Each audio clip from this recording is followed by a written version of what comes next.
সোমবার পূর্ব লন্ডনের একটি স্থানীয় হলে ২ নং সাদিপুর ইউনিয়ন পরিষদ জাতীয়তাবাদী অনুসারী ইউকের উদ্যোগে আসন্ন জাতীয় সংসদ নির্বাচন সিলেট ২ আসন বিশ্বনাথ ও ওসমানীনগর আসনের বিএনপি মনোনীত প্রার্থী তাহসিনা রশদী লুনার সমর্থনে এক মতবিনিময় সভা অনুষ্ঠিত হয়।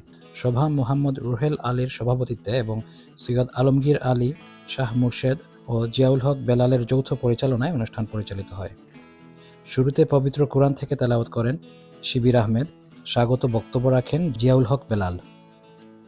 অনুষ্ঠানে অন্যান্যদের মধ্যে বক্তব্য রাখেন সুন্দর আলী, বাবলা আহমেদ লেবু, এস.এম. ওমর আলী, এম. মঞ্জুর হুসাইন, বাবুল আহমেদ, মাসুক আলী, সুমেল আহমেদ, শামীম রহমান, সৈয়দ রিয়াদ, রুমান আহমেদ, হুসেন আহমদ রানু, আব্দুল হেলিম, আসন আলী সহ আরও অনেকে।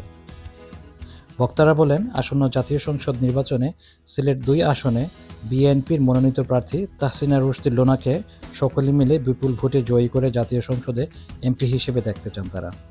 অনুষ্ঠানে শেষ পর্বে গুম হয়ে যাওয়া এম ইলিয়াস আলীর জন্য বিশেষ দোয়া পরিচালনা করা হয়।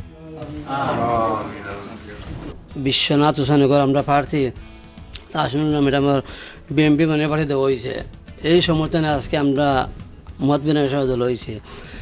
আজকের মত বিনিময় হলে আমি একটা আপনারা হইতাম চাইলাম মানে বিগত ১৭ বছর বিএনপির ক্ষমতা আইতে পারছে না।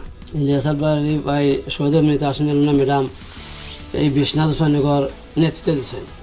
আমরা কোনো নেতাও পাইছি না, নেত্রী পাইছে না। এই ১৭ বছর একমাত্র আমরা নেত্রী পাইছি যেমন তাহসিনা ম্যাডাম। তার নেতৃত্বে আজকে আমরা চাইলাম মানে দেশও যারা আছেন ভাই, আমরা ফ্যামিলি যারা আছেন সবরে হইতাম বই দিবার লাগে। আমরা ম্যাডামের কাছ থেকে আরও বেশি কাম চাই বিশেষ করে সাদিপুর ইউনিয়নও। আমরা সাদিপুর ইউনিয়নও অবহেলিত এলাকা, আমরা চাই বিশেষ করে সাদিপুর ইউনিয়নও কাজ করা যায়। আমরা সবার সমর্থন দরকার আছে, সবার সহযোগিতা দরকার আছে।